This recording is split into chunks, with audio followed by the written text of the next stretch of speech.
Hi guys, हम second video लेके आ रहे हैं। और क्योंकि फर्स्ट वीडियो में हमने हमारे 5 क्वेश्चंस कर लिए थे और सिक्स्थ वीडियो अब हम हमारे सिक्स्थ क्वेश्चन लेके आ रहे हैं हम। और चलो टाइम को ना गवाते हुए हम ये वीडियो स्टार्ट करते हैं।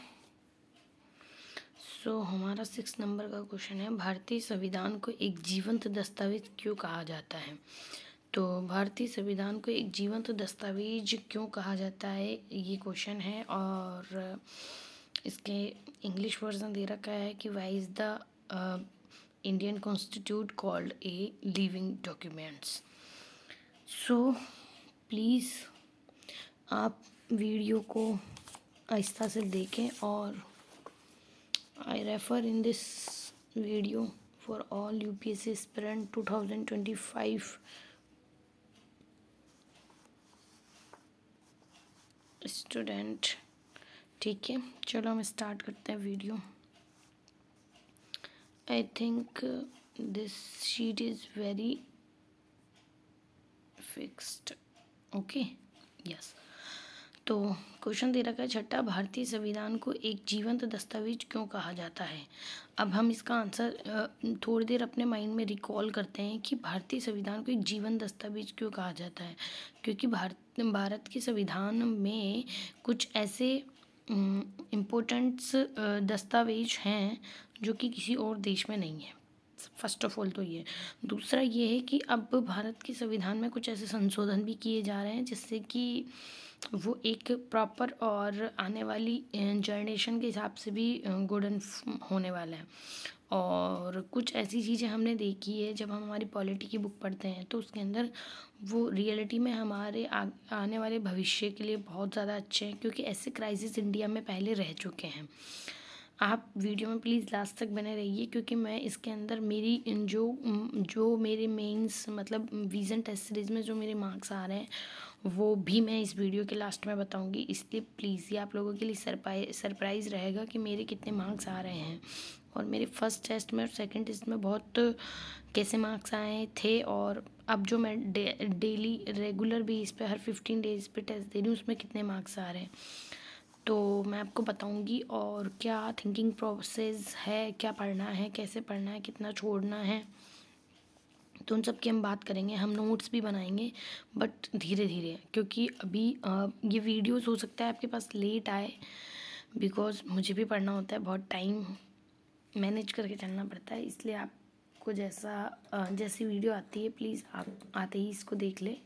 और जो भी आपको लगता है कि हमें बताना चाहिए, मतलब एज ए यू कि आपको मुझे बताना चाहिए, तो प्लीज़ आप कमेंट कर सकते हैं। हो सकता है मैं आपके कमेंट का जल्दी से जल्दी दोबारा रिप्लाई दूँ। ओके, चलो हम हमारे इसको स्टार्ट करते हैं। तो भारतीय संविधान को एक जीवन दस्तावेज कहा जाता है। तो हाँ, बिल्कुल कहा जाता है, ये बात बिल्कुल सही है।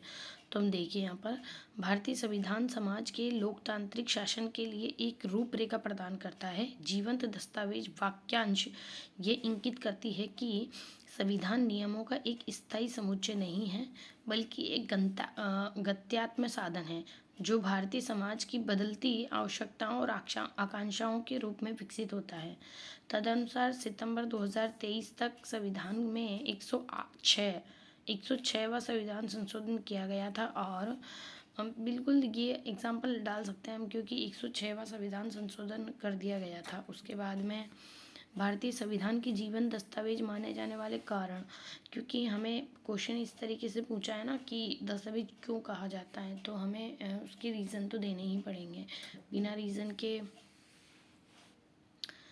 बात नहीं बनेगी। इसलिए हम first of all direct reason पे आ जाते हैं, क्योंकि बीच में मेंस बॉडी को हमें बहुत शार्पली माइंड से लिखना होता है। इसलिए हम इंट्रो तो फिर भी दे सकते हैं, लेकिन हमारा मेन बॉडी बहुत अच्छी होनी चाहिए। मेन बॉडी के ही मेन नंबर होते हैं। भारतीय संविधान को जीवंत दस्तावेज माने जाने के कारणों में शामिल है संशोधीय प्रकृति। बिकॉज ऑफ कि हमारा जो भारतीय संविधान है उसके अंदर हम जो भी हमें आवश्यकता पड़ती है उसके हिसाब से हम संशोधन कर लेते हैं।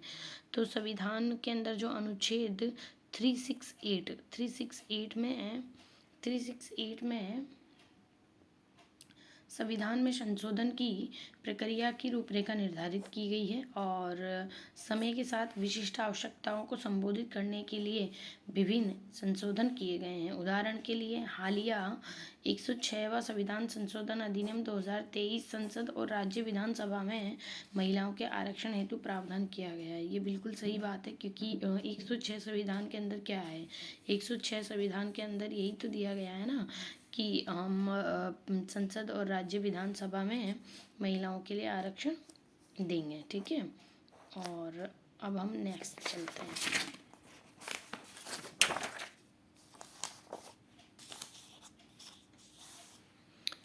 नेक्स्ट, अब हो सकता है कि ये आप लोगों को थोड़ा ऑकवर्ड लगे, बट मेंस आंसर के अंदर हमें मॉडल आंसर के जैसा तो नहीं लिखना है, बट हम एक आइडिया लगा सकते हैं कि हमें मेंस आंसर में कैसे क्या लिखना है। ये एक परफेक्ट आंसर है।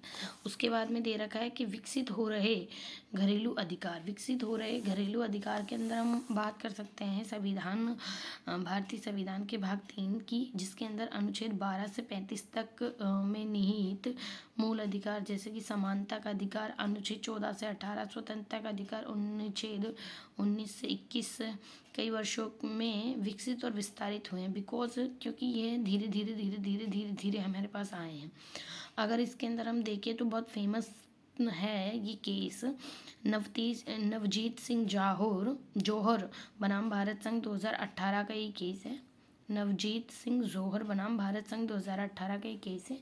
बिकॉज हम जब भी केसेस पढ़ते हैं तो उनमें ये केस पढ़ते हैं। इसके अंदर हुआ ये था कि भारतीय संविधान के अंदर जो आर्टिकल 14, 15, 19 और 20 है, उनको पुनः विस्तार करने हेतु समलैंगिकता को अपराध की श्रेणी से बाहर कर दिया गया था। इस बात की इसमें मांग की गई थी और भारतीय उच्चतम न्यायालय ने भी ये चीज़ बोल दी गई थी। और न्यायपालिका द्वारा परिवर्तनीय व्याख्या से मतलब ये है कि भारत ने ऐसे कौन से केस है जिसमें न्यायपालिका तक वो केस पहुँचे हैं और उनको दोबारा एक्सेप्ट किया गया है, चेंज किया गया है, वो चीज़ है इसके अंदर। तो जो हाई कोर्ट है, सुप्रीम कोर्ट है, सर्वोच्च न्यायालय द्वारा दी गई न्यायिक व्याख्या संविधान में नए आयामों को शामिल करती है, बिल्कुल करती है। उदाहरण के लिए अगर हम बहुत फेमस केस देखते हैं, हमारा केशवानंद भारतीय बनाम केरल राज्य 1973, बाद में उच्चतम न्यायालय ने संविधान के आधारभूत संरचना के सिद्धांत को प्रतिपादित किया था। इसके तहत यह सुनिश्चित किया गया है कि संविधान के कुछ मूलभूत सिद्धांत अपरिवर्तनीय रहे जबकि अन्य भागों में संशोधन किया गया। बिल्कुल सही है, क्योंकि हमने कुछ चीज़ें जिनको हमने चेंज नहीं किया है और कुछ चीज़ें ऐसी है जिनको हमने बिल्कुल प्रॉपर्ली चेंज कर दिया है। जिसमें आप केशवानंद भारती मामला दे सकते हैं, न्यायमूर्ति के एस पुट्टास्वामी का मामला दे सकते हैं, या फिर और भी ऐसे अदर केसेस है जिसके लिए हमने यहाँ डिस्कशन हम कर रहे हैं। सामाजिक परिवर्तन, संविधान सामाजिक परिवर्तनों और प्रौद्योगिकी प्रगति के लिए अनुक्रियाशील है। इसमें हम ये बोल सकते हैं कि निजता के अधिकार को उच्चतम न्यायालय द्वारा न्यायमूर्ति के एस पुट्टास्वामी सेवानिवृत्त और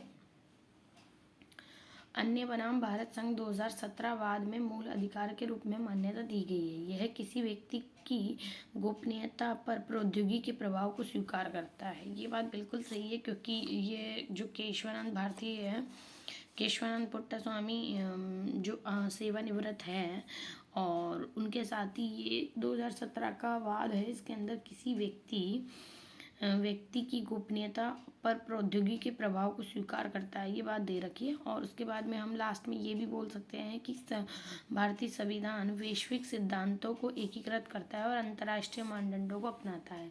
बिकॉज इसके अंदर दे रखा है कि वेल्लोर नागरिक कल्याण फोरम बनाम भारतीय संघ 1996 वाद में उच्चतम न्यायालय ने पर्यावरण और विकास पर रियो घोषणा 1992 से प्रेरणा लेते हुए स्वच्छ पर्यावरण के अधिकार को स्वीकार किया है। ये एक बहुत डेवलपिंग एग्जाम्पल है, हम इसको हमारे एग्जाम्पल में ऐड ऑन कर सकते हैं। बिकॉज ये एग्जाम्पल हम बेसिकली नहीं लिखते हैं, ये बात रियल है। उसके बाद में हम इसके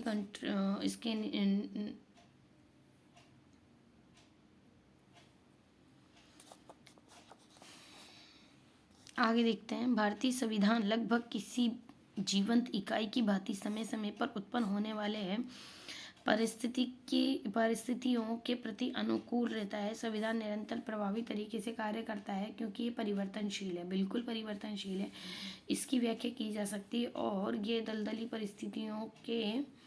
बदलती परिस्थितियों के प्रति अनुक्रियाशील है। Doctor B.R. अम्बेडकर के शब्दों में संविधान केवल वकीलों का दस्तावेज नहीं है, ये जीवन का साधन है और इसकी आत्मा कई युगों की भावना है। बिकॉज ये इसका हो सकता है लास्ट में निष्कर्षण हम बोल सकते हैं, लेकिन इसमें हम एक दो चीज़ें और भी लिख सकते हैं, जैसे कि आपने शायद पॉलिटी की बुक के अंदर आई थिंक 3rd चैप्टर है उसके अंदर पढ़ा होगा, कुछ ऐसे पीछे कोट्स दे रखे हैं, हम उन कोट्स को भी यहाँ पर लिख सकते हैं और उन किसने दिया है वो भी हम उन्हें बता सकते हैं। हमारा नेक्स्ट क्वेश्चन हम पढ़ते हैं, भारतीय संविधान न्यायपालिका की स्वतंत्रता कैसे सुनिश्चित करता है? भारतीय संविधान न्यायपालिका की स्वतंत्रता कैसे सुनिश्चित करता है? How does the Indian constitute ensure the independence of the judiciary? तो भारतीय संविधान न्यायपालिका की स्वतंत्रता कैसे सुनिश्चित करता है? इसके लिए आपने देखा होगा कि सुप्रीम कोर्ट और हाई कोर्ट के अंदर प्रॉपर अनुच्छेद दे रखे हैं। भारतीय संविधान के अनुच्छेद 124 जो कि आपको मैं बता देती हूँ कि ये अपना है सुप्रीम कोर्ट के लिए, और 241 ये दे रखा है आपके जैसे कि अदर स्टेट्स के हाई कोर्ट्स हैं उनके लिए। तो न्यायपालिका का मतलब क्या होता है? न्यायपालिका आप कहाँ से डिफाइन होती है? हाई कोर्ट मतलब एक तरह से जुडिशरी जो है, मतलब कि न्यायपालिका तो वो होगी तो कोर्ट से, हाई कोर्ट्स ले लीजिए उसके अंदर या फिर सुप्रीम कोर्ट ले लीजिए। तो जब इसका रिलेशन दे रखा है आर्टिकल 124 का रिलेशन दे रखा है भारत के अंदर सर्वोच्च न्यायालय से या उच्चतम न्यायालय बोल दीजिए, और आर्टिकल 241 दे रखा है विभिन्न राज्यों के उच्च न्यायालयों की स्थापना का प्रावधान है। साथ ही उसमें न्यायपालिका की स्वतंत्रता को प्रत्याभूत करते हुए कई प्रावधान भी किए गए हैं। अब इसके अंदर हम डायरेक्ट ये बात करते हैं कि भारतीय संविधान में न्यायपालिका की स्वतंत्रता सुनिश्चित करने वाले विभिन्न प्रावधान। हमें हमारा इंट्रो एक दो लास्ट लाइन होती है इसके अंदर देना होता है, मैक्सिमम 3, इससे ज़्यादा नहीं। ये इंट्रो बहुत अच्छा है इसको समझाने के लिए। आगे देखते हैं, भारतीय संविधान में भारतीय संविधान में न्यायपालिका की स्वतंत्रता सुनिश्चित करने वाले विभिन्न प्रावधान। न्यायपालिका का कार्यपालिका से पृथक्करण, बिकॉज आपने देखा होगा कि न्यायपालिका, कार्यपालिका और विधायिका इन तीनों को ही डिफाइन किया गया है। तो न्यायपालिका का कार्यपालिका से पृथक्करण, शक्तियों के पृथक्करण पर बल देते हुए अनुच्छेद 15, आपने देखा होगा अनुच्छेद 15 में लोक सेवाओं में कार्यपालिका से न्यायपालिका के पृथक हेतु राज्य द्वारा कदम उठाने का निर्देश दिया जाता है, और ये पृथक्करण न्यायिक स्वतंत्रता बनाए रखने और न्यायिक मामलों में कार्यपालिका के हस्तक्षेप को प्रतिबंधित करने में महत्वपूर्ण है। ये चीज़ आर्टिकल 50 में दे रखी है कि यहाँ से हम न्यायपालिका की स्वतंत्रता को अलग कर सकते हैं और कार्यपालिका के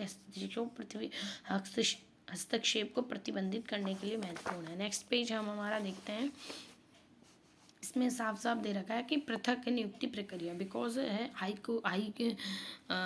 कोर्ट और जो सुप्रीम कोर्ट है उसके अंदर जो भी हमारे जजेस कॉलेजियम प्रणाली से जाते हैं वो एक्चुअली में जाते तो कॉलेजियम प्रणाली से हैं, बट उनके अंदर जो परामर्श होता है वो हम हमारे भारत के प्रेसिडेंट से लेते हैं।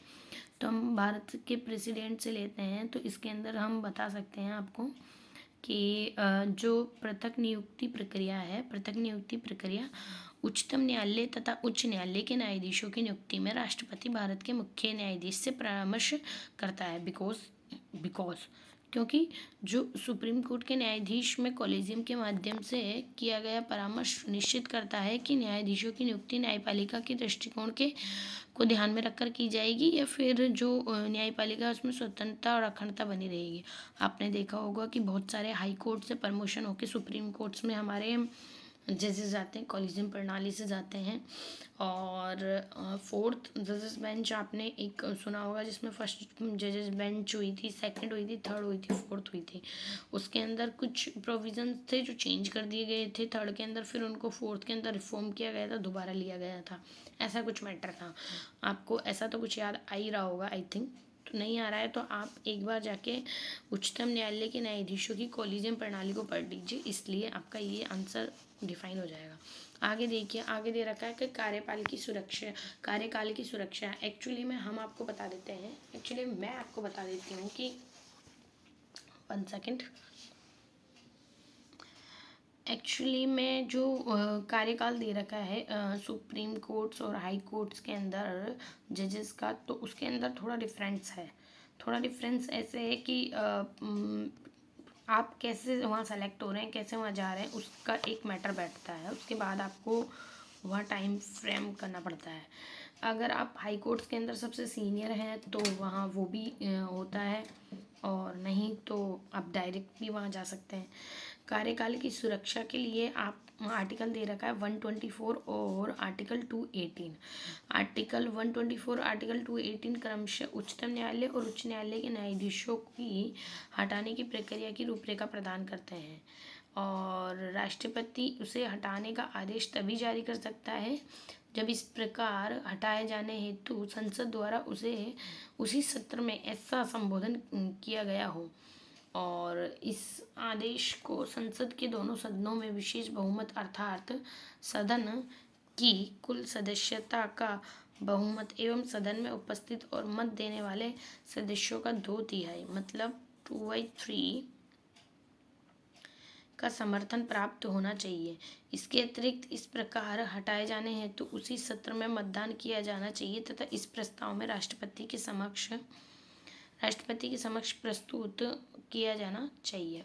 यह न्यायाधीशों को हटाने की प्रक्रिया को कठोर बनाता है और न्यायाधीशों को मनमाने बर्खास्त से बचाता है। बिकॉज कभी कभार ये होता है ना कि उनका टाइम एज कुछ हुआ नहीं और उनको वहाँ से बर्खास्त कर दिया गया, ऐसा भी कई केसेस में देखा गया है। उसके बाद में हम वित्तीय स्वतंत्रता की बात करते हैं। संविधान के उच्चतम न्यायालय और उच्च न्यायालय के न्यायाधीशों के वेतन, पेंशन और भत्ते को सुरक्षित करके न्यायपालिका की वित्तीय स्वतंत्रता सुनिश्चित करता है, जो क्रम से भारत की संचित निधि और राज्यों की संचित निधि पर भारित होते हैं। हालांकि जो उच्च न्यायालय के न्यायाधीशों के पेंशन होते हैं वो भारत की संचित निधि पर ही भारित होते हैं।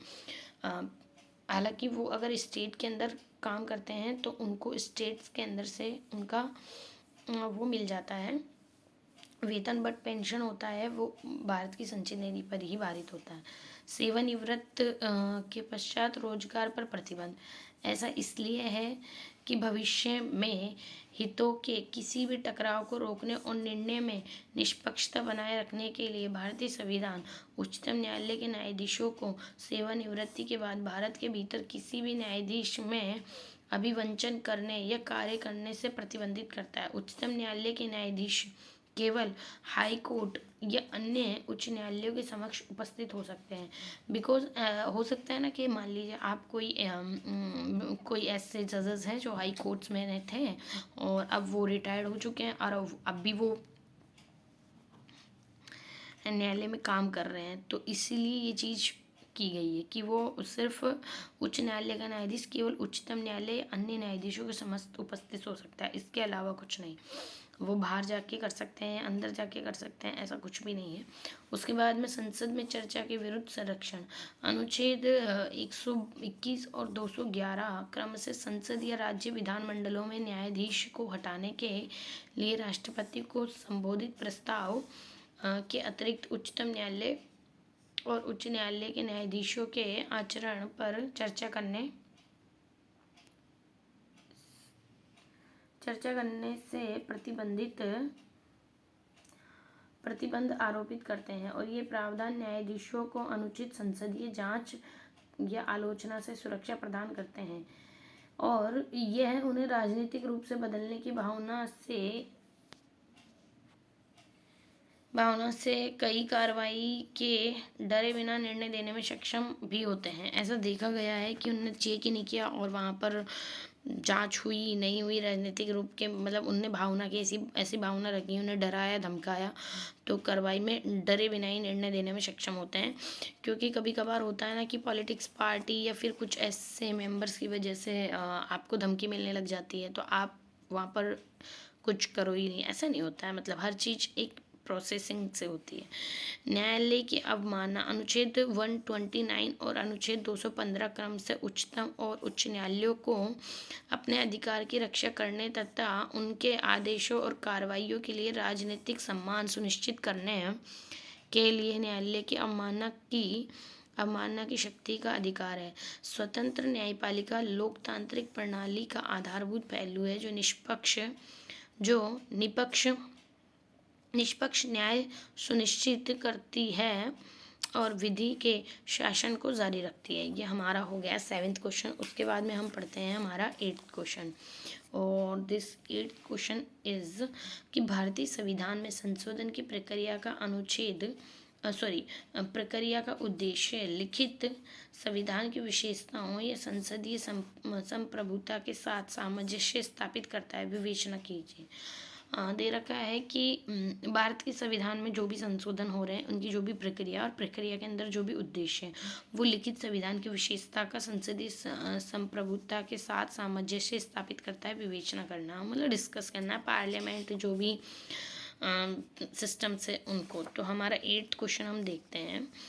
ये रहा, भारतीय संविधान के अंदर लिखित संविधान की कठोरता को संसदीय संप्रभुता की परिवर्तनशीलता के साथ संतुलित करने का विशिष्ट उदाहरण प्रस्तुत करता है। लिखित भारतीय संविधान के अंदर आपको पता है भारतीय संविधान लिखित संविधान है, ठीक है। आपको ये भी पता है कि भारत के अंदर जो भी संशोधन प्रक्रिया होती है वो आर्टिकल 368 से होती है, ठीक है। तो भारतीय संविधान के अनुच्छेद 368 के तहत उपलब्ध की गई संशोधन प्रक्रिया संविधान में संशोधन हेतु विशिष्ट रूपरेखा प्रदान करती है। साथ ही यह इन संभावित विरोधाभासी विशेषताओं को समुचित करता है। ये हमारा एक इंट्रो हो जाएगा, कंक्लूजन हम बाद में देखेंगे। एक second, this is next page in answer for 8 question. क्योंकि हमारा भारत के अंदर लिखित संविधान है, तो दे रखा है कि लिखित संविधान की विशेषताओं का समावेशन विशेष बहुमत है, ठीक है।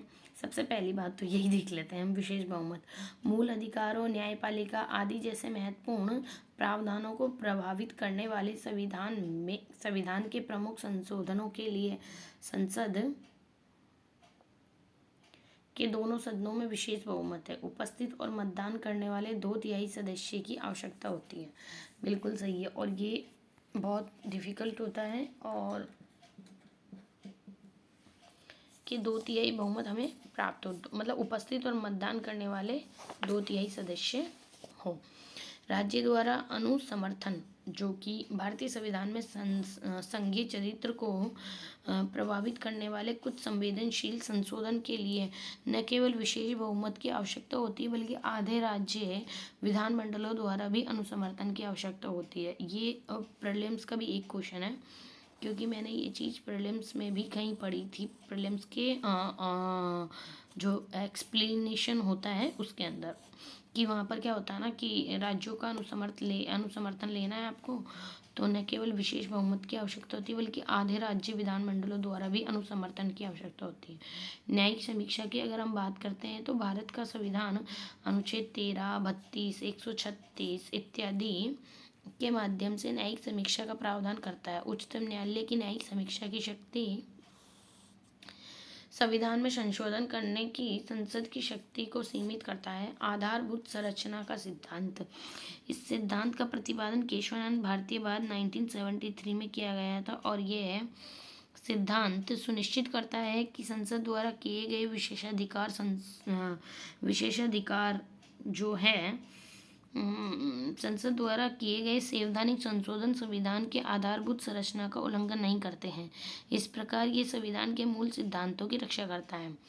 और अगर हम संयुक्त बैठक वाला इसके अंदर देखते हैं कि संयुक्त बैठक का प्रावधान नहीं है, तो सामान्य विधेयक के विपरीत संविधान संशोधन विधेयक पर गतिरोध की स्थिति में संयुक्त बैठक का कोई प्रावधान नहीं है। संसदीय संप्रभुता की विशेषताओं का समावेशन, एक्चुअली में बहुमत देखें तो 4 तरीके के होते हैं, लेकिन अब इसमें हम सिंपल और साधारण बहुमत की बात कर रहे हैं। तो साधारण बहुमत, संसद साधारण बहुमत के माध्यम से अधिकांश प्रावधानों में संशोधन करने की शक्ति रखती है। ये संविधान को बदलते समय के साथ विकसित होने की क्षमता प्रदान करते हैं। और एकात्मक पूर्वाग्रह, राज्य विधानमंडल संविधान में संशोधन के लिए कोई विधेयक या प्रस्ताव आरंभ नहीं कर सकते हैं। साथ ही कुछ प्रावधानों के मामलों में केवल आधे राज्यों में अनुसमर्थन की आवश्यकता होती है, जबकि संयुक्त राज्य अमेरिका में कम से कम 3/4 कहाँ पर, यूएसए में 3/4 राज्यों के अनुसमर्थन की आवश्यकता होती है। मैं आपको ऊपर भी बताने वाली थी जब हमने ये पढ़ा था कि यहाँ पर 2/3 सदस्य, यहाँ हमने पढ़ा था कि 2/3 सदस्यों का समर्थन होता है, लेकिन संयुक्त राज्य अमेरिका के अंदर आपने देखा है कि वहाँ पर 3/4 सदस्यों का अनुसमर्थन की आवश्यकता होती है। राष्ट्रपति की भूमिका की अगर हम बात करते हैं तो संसद में संवैधानिक संशोधन विधेयक प्रस्तुत करने के लिए राष्ट्रपति की पूर्व अनुमति की आवश्यकता नहीं होती है, लेकिन अनुच्छेद 368 राष्ट्रपति के लिए संविधान संशोधन संबंधी विधेयक पर अपनी स्वीकृति देना अनिवार्य बनाता है। कोई पृथक निकाय नहीं है। संविधान द्वारा संविधान में संशोधन करने की शक्ति संघ की सामान्य विधायिका अर्थात संसद में निहित की गई है। साथ ही संविधान में संशोधन के लिए किसी पृथक निकाय की आवश्यकता नहीं है। अगर हम इसका कंक्लूजन देखते हैं तो इस प्रकार भारत में संविधान संशोधन प्रक्रिया आधुनिक लोकतंत्र की परिवर्तनशील प्रवृत्ति को दर्शाते हुए स्थिरता तथा अनुकूलशीलता दोनों को प्राथमिकता प्रदान करता है, और यह समान संवैधानिक परिस्थितियों का सामना कर रहे अन्य देशों के लिए मूल्यवान उदाहरण के रूप में कार्य करता है। अगर हमारा नेक्स्ट क्वेश्चन हम देखते हैं तो this is 9 question is next question. Bharat में संसद सदस्यों को प्राप्त व्यक्तित्व और सामूहिक विशेषाधिकार के पीछे निहित तर्क। हमने ये वाले क्वेश्चन प्रीलिम्स में भी खूब पढ़े हैं और मेंस के लिए भी होता है कि व्यक्तित्व और सामूहिक विशेषाधिकार के पीछे क्या निहित तर्क दे रखे हैं। तो 9 क्वेश्चन ये रहा। अब इसके अंदर हम देखते हैं कि संसदीय विशेषाधिकार, भारत में लोकसभा तथा राज्यसभा जैसे विधायी निकायों में सदस्यों को प्रदत्त विधिक अनुमुक्तियां, छूटें और विशेषाधिकार का समूह है। भाई संसदीय विशेषाधिकार भारत में लोकसभा और राज्यसभा जैसे विधायी निकाय के सदस्यों को प्रदत्त विधिक उन्मुक्तियां, छूटें और विशेषाधिकार का समूह है। ये विशेषाधिकार सांसदों के विधि निर्माताओं और जनप्रतिनिधियों के रूप में उनकी भूमिका में निहित निर्वहन हेतु महत्वपूर्ण है। आगे देखिए, संवैधानिक प्रावधान दोनों सदनों के नियम, संसदीय परंपराओं और न्यायिक निर्वाचन के आधार पर संसदीय विशेषाधिकारों को दो प्रकारों में विभाजित किया जाता है, अर्थात व्यक्तिगत और सामूहिक विशेषाधिकार। संसदीय विशेषाधिकार के पीछे निहित तर्क, तो वाक स्वतंत्रता, क्योंकि संसदीय विशेषाधिकार सांसदों को विधिक परिणामों के डर के बिना किसी अपनी राय विचार व्यक्त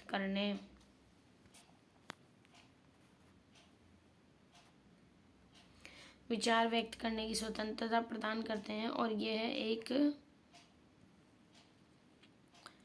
यह विधायिका के भीतर स्पष्ट और ईमानदारी वाक विवाद सुनिश्चित करता है, जिससे मुद्दों की गहन परीक्षण की अनुमति मिलती है। उत्पीड़न पर प्रतिबंध, संसदीय विशेषाधिकार सदस्यों को संसदीय कार्यवाही के दौरान दिए गए वक्तव्यों के लिए विधिक कार्यवाही के प्रति सुरक्षा प्रदान करते हैं। ये सुरक्षा निर्भीक चर्चा को प्रोत्साहित करती है और विधिक भाषण के आधार पर विधिक उत्पीड़न को रोकती है। शक्तियों का पृथक्करण, क्योंकि सांसदों को न्यायालयों के समक्ष साक्षी के रूप में उपस्थित होने की स्वतंत्रता प्रदान किए जाने से न्यायपालिका के हस्तक्षेप में विधायी शाखा की स्वतंत्रता बनाए रखने में सहायता मिलती है। सामूहिक संसदीय विशेषाधिकार के पीछे निहित तर्क, उचित कामकाज सुनिश्चित करना। सदन में सदस्यों के पास बाहरी व्यक्तियों जो सदन के सदस्य नहीं हैं को कार्यवाही के बाहर करने की शक्ति और अधिकार है। ये अधिकार अनुचित बाहरी प्रभाव के बिना सदन में सदस्यों और निष्पक्ष चर्चा सुनिश्चित करने के लिए अत्यधिक आवश्यक है। पारदर्शिता सुनिश्चित करना, संसदीय कार्यवाही की केवल सत्य रिपोर्ट के प्रकाशन की अनुमति देकर यह सुनिश्चित करता है कि जनता अपने निर्वाचित प्रतिनिधियों की विवाद निर्णयों कार्यों के बारे में सूचित रहे। साथ ही यह एक दल या अन्य दलों के पक्ष में मीडिया द्वारा सूचना की मिथ्या प्रस्तुति को प्रतिबंधित करता है। अधिकार और गरिमा का संरक्षण, सदन की अवमानना के लिए दंडित करने का विशेषाधिकार संसदीय संस्था के अधिकार और गरिमा के संरक्षण के लिए महत्वपूर्ण है। यह सुनिश्चित करता है कि सदन बिना किसी क्षति या अनादर के प्रभावी ढंग से कार्य कर सके। स्वायत्तता और स्वतंत्रता, सदन को अपने आंतरिक मामलों को विनियमित करने का अधिकार प्रदान किए जाने से इनकी स्वायत्तता और स्वतंत्रता सुनिश्चित होती है। यह स्वायत्तता सदन के सदस्यों के लिए सरकार की अन्य शाखाओं के हस्तक्षेप या प्रभाव से मुक्त होकर अपना कामकाज प्रभावी रूप से संचालित करने के लिए महत्वपूर्ण है। यद्यपि संसद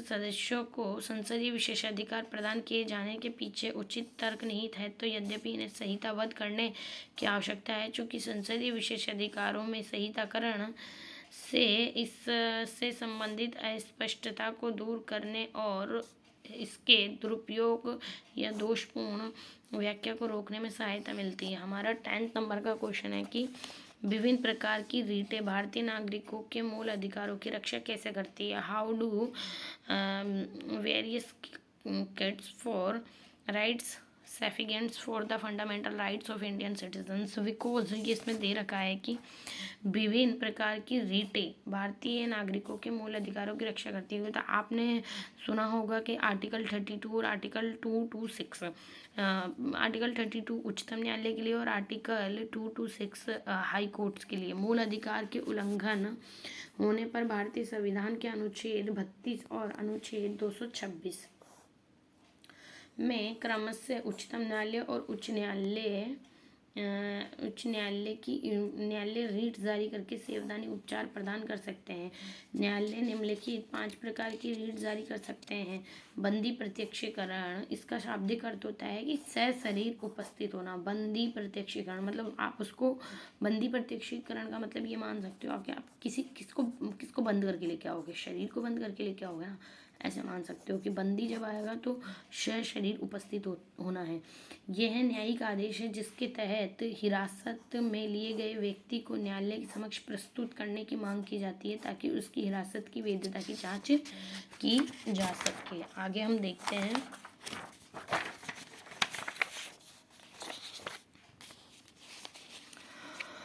परमादेश आता है। परमादेश का शाब्दिक अर्थ होता है कि हम आदेश देते हैं। आपको याद करना है, आपको पीछे का याद करना है। परम आदेश, परम प्लस आदेश, इसका डेरिवेशन कर देते हैं, फिर देखते हैं। आदेश का मतलब आ जाएगा कि हम आदेश देते हैं। ये न्यायिक उपाय है। न्यायालय के द्वारा सार्वजनिक अधिकारों को आदेश के रूप में जारी किया जाता है ताकि उनसे कुछ निश्चित कार्रवाई से बचने के कारण के बारे में पता लगाया जा सके। और प्रतिषेध, इसका शाब्दिक अर्थ होता है रोकना,